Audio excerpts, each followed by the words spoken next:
Assalamualaikum warahmatullahi wabarakatuh. Apa kabar teman-teman penikmat cerita horor dimanapun Anda berada? Dengan tidak bosan, saya berdoa semoga teman-teman semua selalu dalam keadaan sehat walafiat, selalu diberikan kemudahan dalam segala urusannya. Amin.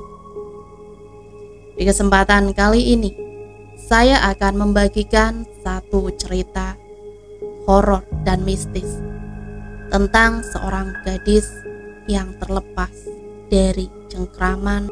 Seperti apa ceritanya? Mari kita mulai.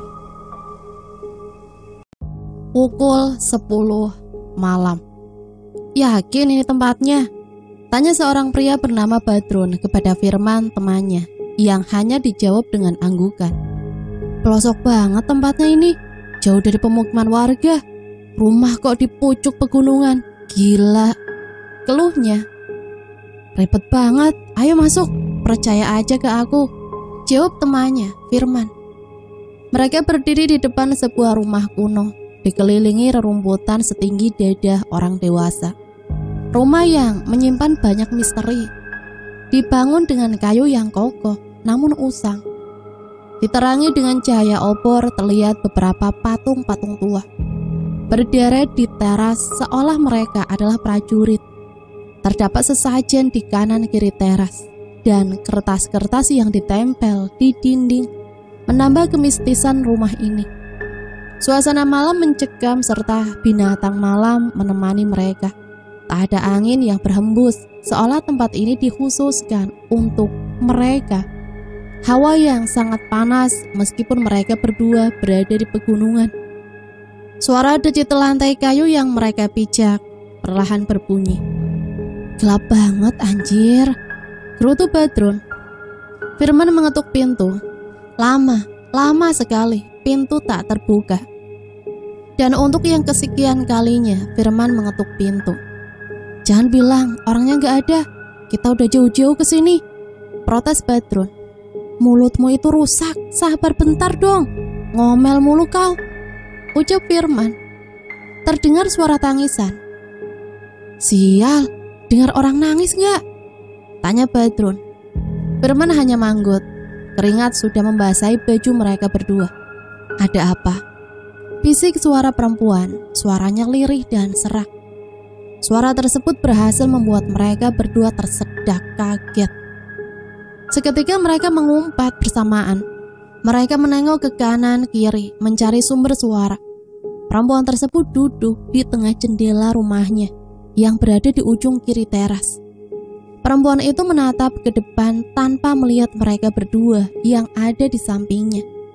Mbah, saya mau. Belum selesai Firman berkata. Tidak bisa. Oyangku gak bisa kalau sekarang. 2 hari lagi kembalilah ke sini, kata perempuan tersebut. Mbah, saya jauh-jauh ke sini. Tolonglah mbah. Saya akan membayar berapapun biayanya, kata Badrun. Perempuan itu melihat ke arah Badrun. Lebih tepatnya hanya melirik. Syaratnya?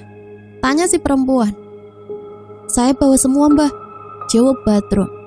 Perempuan itu melompat masuk ke dalam rumah. Tak lama pintu terbuka. Perempuan itu sudah duduk di belakang mejanya. Perempuan itu bernama Gandini, berumur setengah abad. Dia sudah berganti pakaian, baju yang longgar berwarna coklat dengan motif batik. Duduk, kata Gandini. Mereka berdua duduk, terlihat di sekeliling banyak pernak-pernik barang antik. Boneka, patung, kotak dengan ukiran, keris, parang, dan benda pusaka lainnya. Di meja terdapat kertas-kertas coklat bertuliskan aksara Jawa, dupa dan bunga yang sudah mengering. Di sisi lain terdapat beberapa kandang, beberapa ayam cemani, ayam putih, kambing, dan juga hewan lainnya. Keluarkan syaratnya, perintah Gandini. Badrun mengeluarkan sebuah foto dan beberapa helai rambut. Mau diapakan anak ini? Tanya Gandini. Dibunuh saja mbah, jawab Firman. Jangan dong, saut Badrun sembari memukul kepala Firman. Dibuat sakit-sakitan saja mbah, beberapa hari, yang penting sengsara, pinta Badrun kepada Gandini. Gandini berjalan ke arah kamar yang ditutup dengan tirai merah. Di sana ada seorang anak laki-laki berumur 8 tahunan. Dia tertidur di atas ranjang. Nampak tidurnya tak nyaman. Dia merengek dan menangis dengan mata terpejam. Kakinya menendang langit, tangannya mencakar-cakar. "Le, ini yang terakhir," kata Gandini meneteskan air matanya. Iya, dia adalah Poyang, atau biasa disebut dukun. Tapi Poyang adalah roh nenek moyang. Lebih tepatnya, roh nenek moyang itu mendiami raga dari si anak ini. Poyang, anak yang mengirim santet melalui media foto dan rambut orang yang akan disantet. Dia membuka mata dan melotot. Si Poyang semakin tak karuan. Dia berdiri menari-nari, berjingkat dengan lalu memejamkan mata lagi, mengeram dan sesekali berteriak, "Sakit!" dan sisanya mengucapkan kata-kata yang tak jelas. Tak lama Gandini keluar. "Sudah selesai, pulanglah," kata Gandini. Firman dan Badrun kebingungan seolah berkata, "Udah, gitu doang." Namun ia tak berani menanyakan hal itu kepada Gandini. Firman memberi kode kepada Badrun agar ia memberi uang yang sudah dijanjikan kepada Gandini. "Ini Mbah, terima kasih," kata Badrun. Gandini hanya manggut dan menatap mereka berdua dengan wajahnya yang ngeri. Firman dan Badrun segera masuk mobil dan memacu kendaraannya, meninggalkan rumah tersebut. Bu Emi menangis tak henti-hentinya melihat Diana, putrinya, terpasung. "Siapa orangnya yang berani membuat anakku seperti ini? Akan kubunuh!" teriak Pak Tikno. "Nak, kesinilah, aku mau bicara," panggil Pak Suro kepada Bu Emi dan Pak Tikno. Mereka bertiga kemudian duduk di samping kandang tempat Diana dipasung. Wak Suro menghela nafas panjang. "Sudah hampir 2 bulan anak itu seperti ini. Apa masih saja kalian biarkan?" tanya Wak Suro. Bu Emi hanya terdiam. Wajah Pak Tikno mulai mengeras. "Tidak bisa seperti ini terus, Wak. Kalau Anda sanggup, saya akan menyediakan yang Anda butuhkan," jawab Pak Tikno. "Pak, Wak Suro kan?" ujar Bu Emi lirih, hampir tak terdengar. Pak Tikno melirik Bu Emi. "Gak ada cara lain," tandas Pak Tikno yang kemudian berganti melihat Wak Suro. "Aku bakal turun tangan. Aku gak mungkin tega membiarkan anak itu begini. Bagaimanapun aku sudah anggap Diana itu cucuku sendiri," jelas Wak Suro. Terlihat kekhawatiran di wajah Bu Emi. Ia takut kejadian dulu yang Wak Suro hadapi terulang lagi. Melawan musuh bebuyutannya yang membuat istri dan anaknya terbunuh. Terlebih lagi Wak Suro sudah berhenti dari dunia dan ilmu gaib sejak beberapa tahun yang lalu. "Sudahlah, yakin saja, berdoalah agar kita akan menang," kata Pak Tikno sembari mengelus pundak istrinya itu.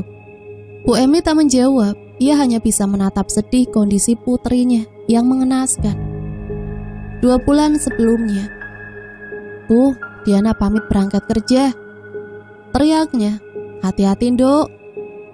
Diana menstarter motor bututnya menuju kantor. Diana, gadis cantik berambut hitam panjang, dengan lesung pipi dan senyuman mautnya yang manis. Banyak lelaki yang ingin dekat dengannya, namun Diana adalah perempuan yang sangat dingin dan cuek. "Nanti makan siang bareng yuk, Din," tawar seorang laki-laki bernama Yoga. Diam-diam Yoga mengagumi Diana sejak mereka masih duduk di bangku sekolah. Jawab Diana sekenanya dengan masih sibuk menggerakkan laptopnya di komputer. "Di, kamu jangan cuek-cuek banget lah sama aku," pinta Yoga. Diana menghentikan pekerjaannya lalu melihat Yoga. "Move on dong, Yok. Aku kan udah berkali-kali nolak kamu," ucap Diana dengan nada manja. "Udah ah, mau fokus kerja. Kamu gak kerja apa?" lanjutnya. Yoga manggut lalu meninggalkan Diana. Dianya hanya menggeleng kepala melihat kelakuan Yoga yang sama sekali tak berubah. Jam kerja pun usai. Seperti biasa juga, Yoga menunggu Diana untuk pulang bersama. "Duluan aja, aku mau belanja bulanan," pinta Diana tanpa menunggu jawaban dari Yoga. Ia pergi dengan motornya begitu saja. Yoga mengejar Diana, membuntutinya dari belakang. Setelah Diana selesai berbelanja, Yoga memintanya untuk berbicara sebentar. Bentar aja tapi ya, udah mau maghrib soalnya, pinta Diana. Yoga pun manggut. Di, aku tahu kok perasaanmu gak berubah ke aku, tapi kamu masih mau kan jadi temanku? Jangan ngehindar terus, itu buat aku sedih, Di, ucap Yoga. Syukurlah kalau kamu ngerti yo. Aku tuh udah anggap kamu kayak kakak aku sendiri, kayak saudaraku. Jelas Diana. Wajah Yoga nampak sedih mendengar kata-kata itu dari mulut orang yang ia cintai. Ini gelang persahabatan buat kita pakai berdua. Kamu mau pakai kan, Di? Tanya Yoga. Diana melihat gelang mutiara berwarna hijau tua itu. Ada keraguan di benak Diana. Namun ia tak mampu menolak pemberian dari orang yang dianggap kakaknya itu. Diana manggut. Yoga segera mengenakan gelang tersebut ke pergelangan tangan Diana. Malam sekitar pukul 22. Suara desisan seperti ulan membangunkan Diana dari tidurnya. Matanya sibuk mencari kesana kemari di mana sumber suara itu. Setelah ia pastikan itu hanya salah dengar atau halusinasinya saja, Diana melanjutkan tidurnya. Baru saja ia memejamkan mata, ia merasakan di rambutnya ada sesuatu yang berjalan di sana.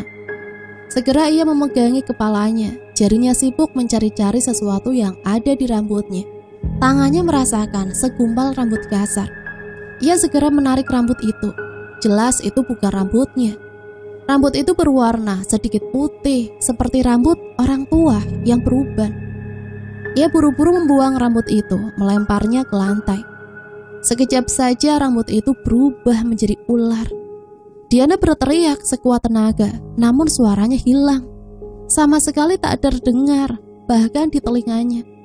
Ia menangis ketakutan karena ular yang tadinya hanya satu, kini bertambah banyak dan kian membesar. Ia naik ke atas kasurnya dengan masih berteriak. Ia melompat-lompat ketakutan. Dengan cepat, ular itu masuk ke dalam mulutnya dan membuatnya tak sadarkan diri. Keesokan harinya, ia terbangun melihat keadaan sekitar. Apa semalam itu mimpi? Tanyanya pada diri sendiri. Ia meraba rambutnya dan memeriksa mulutnya. Apa sih cuma mimpi? Katanya bermonolog.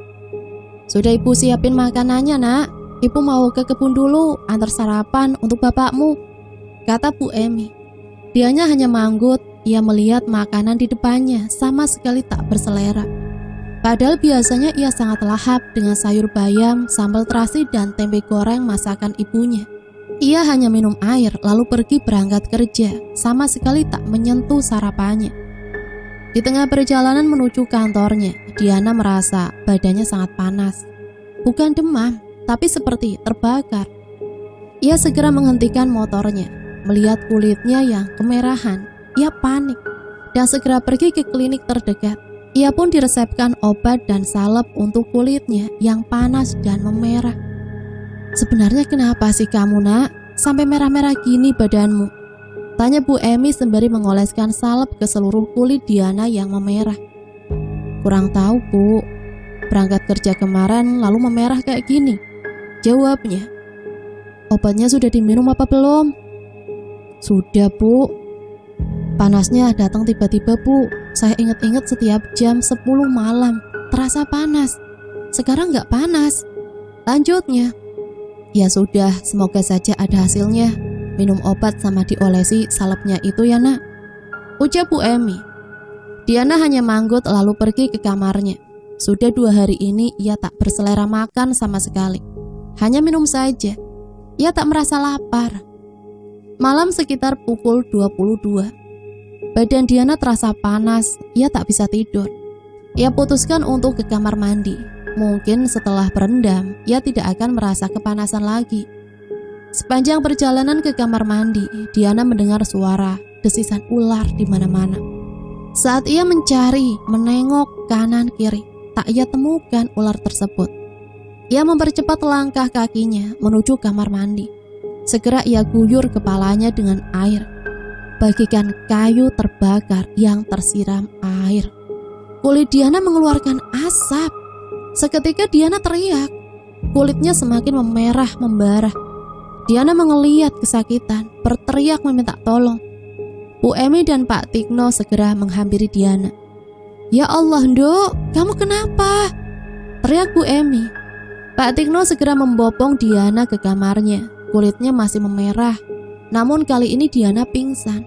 Mungkin karena tidak kuat menahan sakitnya. Keesokan harinya, "Ayo makan dulu nak, sudah beberapa hari kamu tidak makan," pinta Bu Emi. Diana hanya terdiam tak menjawab ibunya. Ibunya menyuapinya. Diana berusaha membuka mulutnya meski ia tak berselera makan. Ia harus makan agar tenaganya pulih dan tidak lemas. Ia mengunyah makanan yang ada di dalam mulutnya. Baru saja ia menelan, tenggorokannya terasa sangat sakit. Ia ingin mengatakan itu kepada ibunya, namun tenggorokannya tercekat, tak bisa bersuara. Berulang kali Diana berbicara, namun ibu tak paham apa yang dikatakannya. "Minum dulu nak," kata Bu Emi. Setelah Diana minum, tak berapa lama ia memuntahkan seluruh isi perutnya. Nasi dengan darah kental keluar dari mulutnya. "Nduk!" teriak Bu Emi. Mendengar teriakan istrinya, Pak Tikno segera menghampiri Bu Emi di kamar Diana. "Ada yang tidak beres, Bu. Rupanya ada yang macam-macam kepada Diana," kata Pak Tikno. Pak Tikno segera mengambil air dan membacakan doa, lalu mengusap seluruh tubuh Diana dengan air tersebut. Diana meronta, kesakitan, teriak dengan bahasa yang tak dimengerti. Hanya sesekali ia mendesis seperti ular. Tak lama Diana tenang dan pingsan. Bu Emi dan Pak Tikno membiarkan Diana untuk beristirahat. "Gimana kondisi Diana, Pak?" tanya Bu Emi. "Ya tetap seperti itu. Aku tadi hanya menahannya agar Diana tidak merasa kesakitan. Aku akan minta tolong Wak Suro," ucapnya. Bu Emi terlihat kaget. "Wak Suro gak akan mau. Dia sudah berhenti, Pak," ucap Bu Emi. Pak Tikno hanya diam lalu meninggalkan Bu Emi sendirian di depan kamar Diana. Malam sekitar jam 22.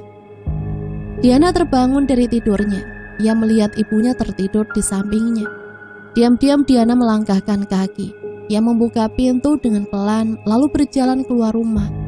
Ia mengamati sekitar rumah, sepi. Ia berjalan ke arah kandang ayam, membuka pintu di kandang tersebut dengan pelan. Ia mengambil seekor ayam, lalu mencabiknya dan memakan daging ayam mentah-mentah.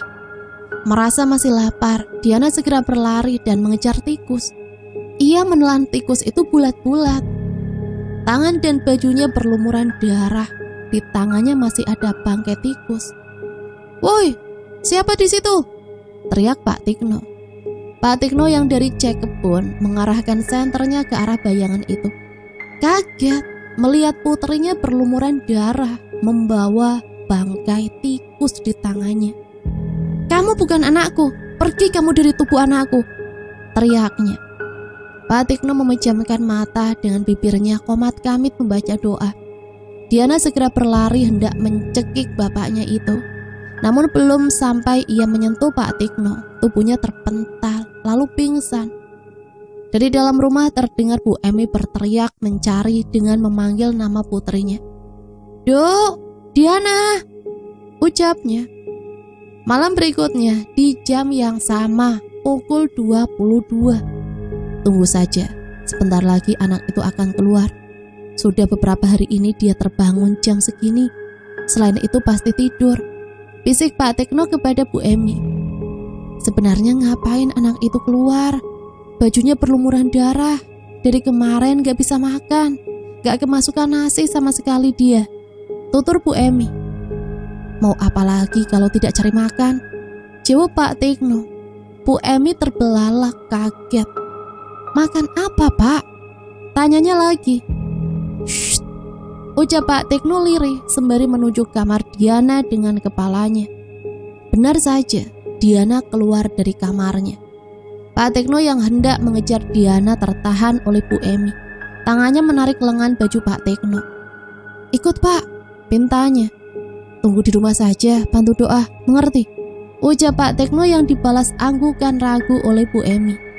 Duh Gusti, semoga anak dan suamiku selamat, harap Bu Emi dalam doanya. Pak Tekno mencari-cari Diana di sekitar rumah. Tak ada tanda keberadaan Diana di sana. Cak Tik, panggil seseorang warga bernama Cak Budi. Ia berlari menghampiri Pak Tekno dengan nafas terengah-engah.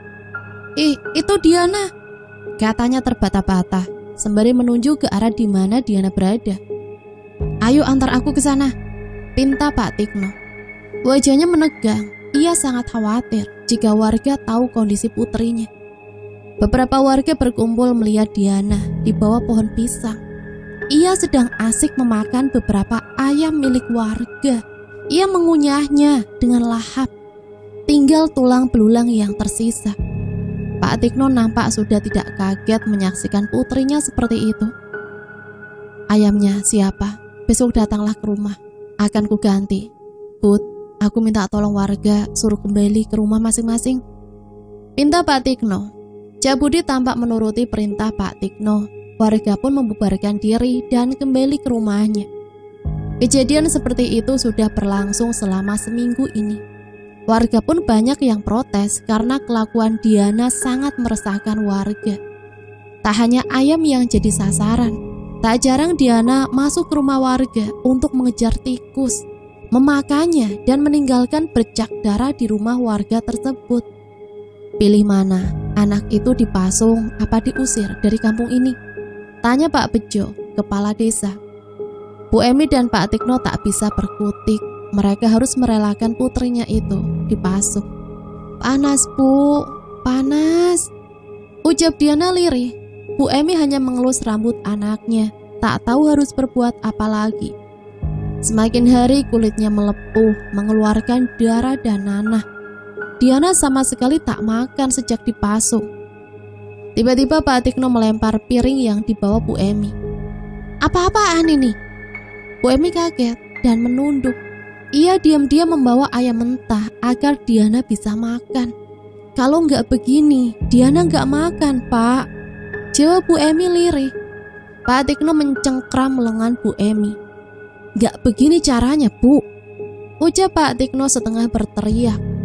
Terus kamu akan membiarkan anak kita tidak makan? Diana mati bukan karena setan itu, Pak, karena kelaparan, Pak. Pak Tekno dan Bu Emi menangis. Mereka tak tahu harus bagaimana lagi. Dengan berat hati, mereka memberikan ayam mentah itu kepada Diana. Kita kembali ke Wak Suro dari cerita awal. Sebelum pulang, Wak Suro berpesan kepada Pak Tekno. Buah salap putih, siapkan kelapa muda, darah ayam cemani secukupnya. Syarat yang lain nanti aku yang menyiapkan, pesannya. Pak Tekno manggut dan mengantar Wak Suro ke halaman depan. Hari yang ditunggu pun tiba. Pak Tekno dan Wak Suro duduk berhadapan di depan kandang di mana Diana dipasung. Mulut Bu Emi terus berkomat-kamit membaca doa yang ia bisa. Wak Suro mengambil darah ayam cemani, meminumkannya seteguk. Sisanya ia masukkan ke dalam air kelapa muda. Untuk ritual lain gak perlu aku jelasin ya, disensor saja. Aku juga gak jamin ini pure ilmu putih. Tak lama Wak Suro membuka mata. Dia manggut-manggut. Ini aku sudah tahu siapa yang kurang ajar dengan cucuku, ucap Wak Suro dengan senyum tipis di bibirnya. Siapa, Wak? Apa aku kenal? Aku akan membunuhnya, tanya Pak Tekno. Wak Suro melirik Pak Tekno dan menggeleng. Sudah, jagalah anakmu, biarlah aku sendiri yang berangkat. Ini sangatlah mudah bagiku, tuturnya. Pak Tekno hanya manggut dan menuruti kata-kata Wak Suro. Pak, mau kemana Wak Suro? Tolong dicegah, aku khawatir, kata Bu Emi memohon. Brek, Wak Suro mendobrak pintu rumah Gandini. Keluar kamu, jangan pura-pura tidak mendengar, teriak Wak Suro. Gandini pun keluar dengan menggendeng anaknya. Kalau saja aku tahu itu adalah cucumu, aku tidak akan ikut campur. Tapi aku sudah terlanjur, aku gak mungkin menghindar, ucap Gandini. Jangan takut, ada aku, ucap anaknya. Bukan anaknya, tapi nenek moyang yang merasuki anak ini. Jadi sebut saja Poyang ya. Suara berat nan serak terdengar dari mulut Poyang. Dia berjalan pelan, membungkuk, layaknya seperti orang tua. Jalan saja nggak becus, sok nantang. Ledek Wak Suro dengan tertawa kecil. Ucap Poyang terdengar seperti mengeram. Ia melotot ke arah Wak Suro. Wak Suro duduk bersilah disusul Poyang yang juga bersilah. Setelah sekian lama suasana hening, Poyang memuntahkan darah dari mulutnya. Keluarkan setanmu dari cucuku, atau kamu akan kuhajar, perintah Wak Suro. Poyang itu merasa tak terima akan kekalahannya. Tidak, anakmu harus menderita, bantahnya. Sekarang pilihan ada di tanganmu nih. Kamu lepaskan cucuku, atau kamu kehilangan anakmu ini, tawar Wak Suro pada Gandini. Gandini terlihat panik melihat anaknya pucat karena keluar darah banyak. Ia segera membawa Poyang ke dalam rumah. Lepaskan saja mbah, aku gak mau kehilangan anakku. Apa kamu yakin masalahnya ini bisa kembali ke orang yang meminta? Ucap Poyang. Biarlah mbah, aku gak bisa kalau kehilangan anakku satu-satunya, jawab Gandini. Poyang manggut dan memejamkan mata. Tak lama ia membuka mata. Poyang berjalan menuju Wak Suro, memberi sebuah kantong hitam. Cucilah ini dengan air kembang, hanyutkan ke lautan. Assalamualaikum, ucap Yoga. Waalaikumsalam. Leh, lama gak kesini, ucap Bu Emi menyambut kedatangan Yoga. Iya, maaf Bude, saya tugas keluar kota sebulan ini. Keadaan Diana bagaimana? Bu Emi tertunduk lesu dan mempersilahkan Yoga duduk. Yoga memberi bingkisan kepada Bu Emi. Kamu sudah mendengar kabar Diana ya nak? Tanya Bu Emi balik. Yoga manggut. Diana itu orang yang baik Bude. Kenapa masih ada orang yang jahatin Diana? Ucapnya. Leh, sudah lama? Tanya Pak Atikno. Baru saja Pak De, jawab Yoga. Setelah lama mereka berbincang, Wak Suro datang. Wajahnya terlihat marah. Ayo ikut aku ke laut. Kamu juga nak, ajaknya. Pak Tekno dan Yoga terlihat bingung. Kenapa tiba-tiba saja Wak Suro mengajak ke laut? Setelah sampai di laut, Wak Suro menjelaskan semuanya. Wak Suro membuka kantong hitam itu. Di sana ada foto dan rambut Diana. Yoga terperanjat, kaget. Dia tidak bisa berkata apa-apa lagi. Sebentar lagi, ayo kita ke rumahnya. Yoga, ikut aku. Sementara Tikno, jagalah anak dan istrimu. Tidak bisa, Wak. Aku harus ikut. Akan kupenggal kepalanya, katanya dengan nada marah. Ya, ini alasanku tidak ajak kamu. Kalau kamu nekat bunuh dia, bisa jadi perkara. Kamu akan dipenjara. Mau kamu? Ucap Wak Suro. Pak De, di rumah saja, jagain Bude dan Diana, biar saya dan Wak Suro aja yang kesana, kata Yoga menenangkan. Pak Tikno pun setuju dan kembali ke rumahnya. Di rumahnya Bu Emi yang masih menunggu Diana.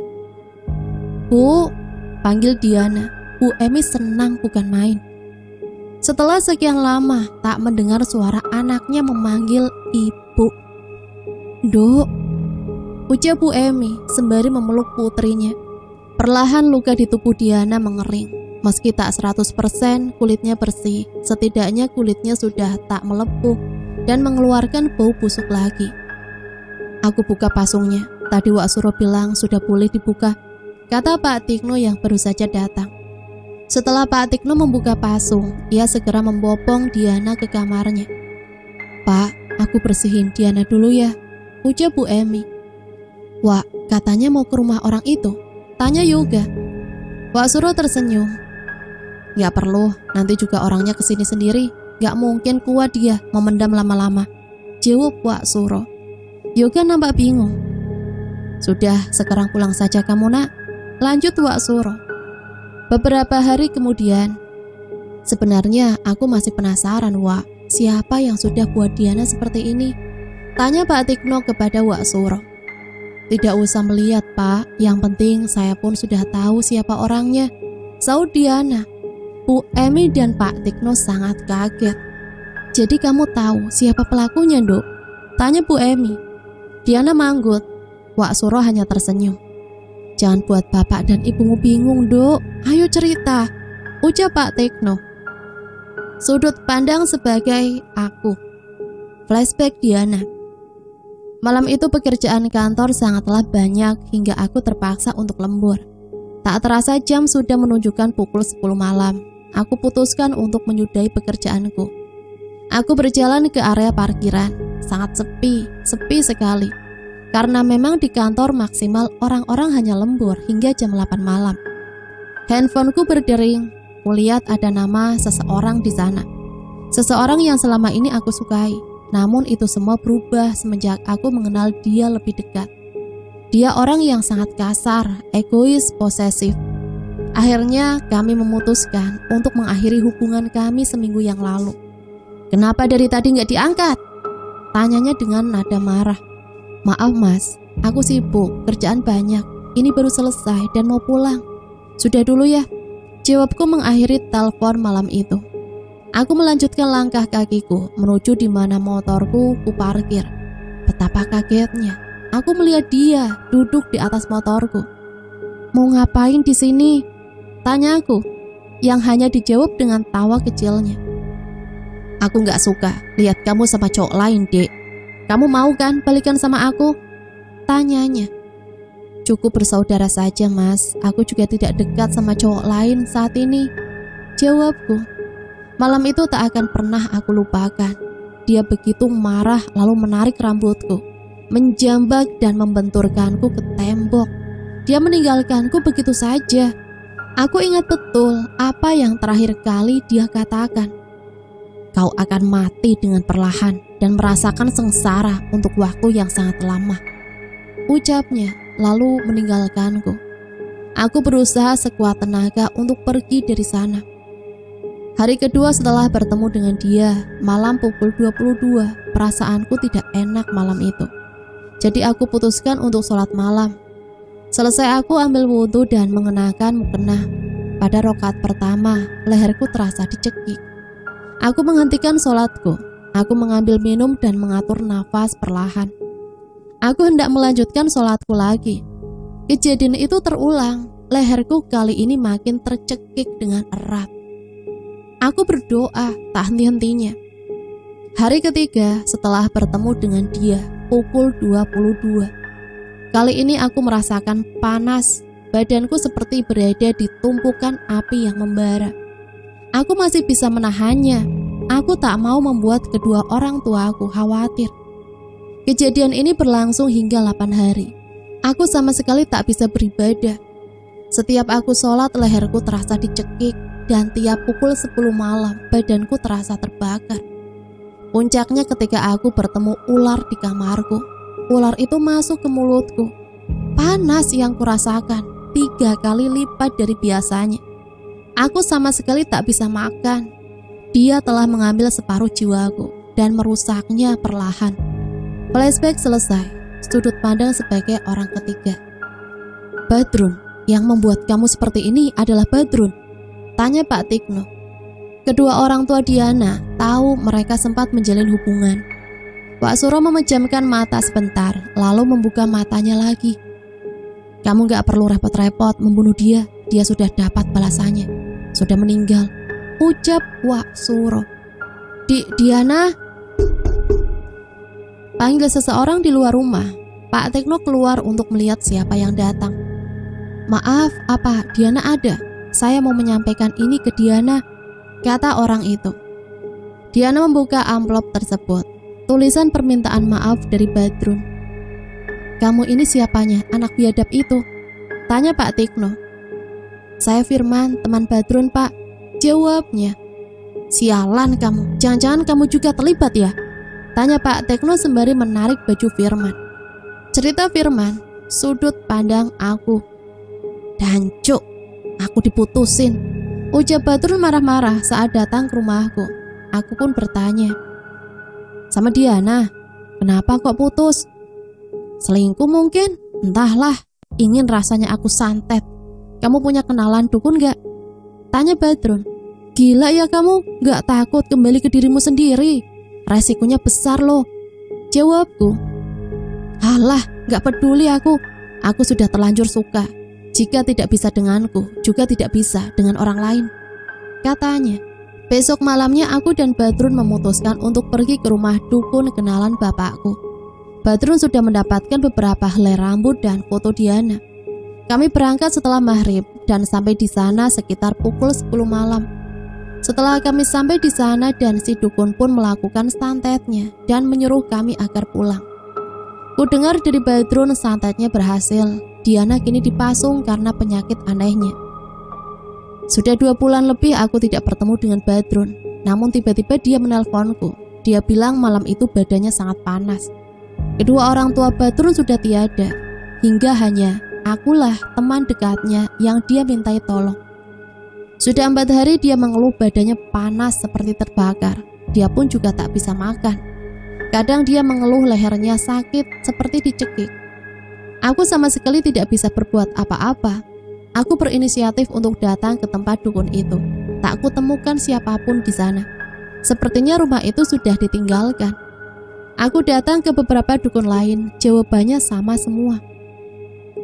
Temanmu itu kemakan santetnya sendiri, kata beberapa dukun yang kutemui. Akhirnya aku meminta Badrun untuk meminta maaf kepada Diana. Tapi Badrun bukan orang yang mudah. Dia selalu menolak. Tidak sudi katanya. Hingga hari ke-8 dia sekarat. Tubuhnya makin melepuh, mengeluarkan nanah lalu membusuk. Dia menyuruhku menulis surat untuk Diana. Saat dalam perjalanan ke rumah Diana, aku mendapat kabar kalau Badrun telah meninggal. Cerita Firman selesai. Itulah satu cerita yang bisa saya bagikan. Semoga cerita ini bisa kita ambil pelajarannya ya. Ambil sisi positif dan buang jauh-jauh hal negatif yang ada dari cerita ini. Dan semoga cerita ini bisa menghibur teman-teman semua. Sampai di sini saya pamit undur diri. Mohon maaf apabila banyak salah kata. Matur suwun. Wassalamualaikum warahmatullahi wabarakatuh.